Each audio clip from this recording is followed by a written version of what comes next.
ये है पाकिस्तान का सबसे ज़्यादा कूलिंग वाला एयर कूलर।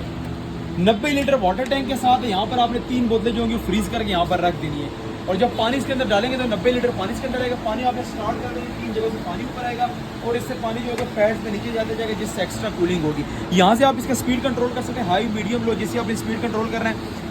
यहाँ से स्टॉप डाउन सेलेक्ट कर सकते हैं। सुपर जेली कंपनी का कूलर है। सबसे जो मेन बात इसमें जो इसके अंदर जो मोटर यूज हुई है, मोटर इसके अंदर 99.9% जर्मन कॉपर की मोटर है, जिसकी 1 साल की वारंटी है। अगर मोटर में कोई मसला मसाला है तो कंपनी आपको फ्री ऑफ कॉस्ट साल के अंदर अंदर मोटर चेंज करके देगी। बहुत अच्छी क्वालिटी वाला प्योर प्लास्टिक के साथ है सुपर जेल कंपनी का एयर कूलर। ये वो कूलर है जो आपका टोटल 180 से 200 वॉट में चलेगा। आप इसको यूपीएस में भी चला सकते हैं।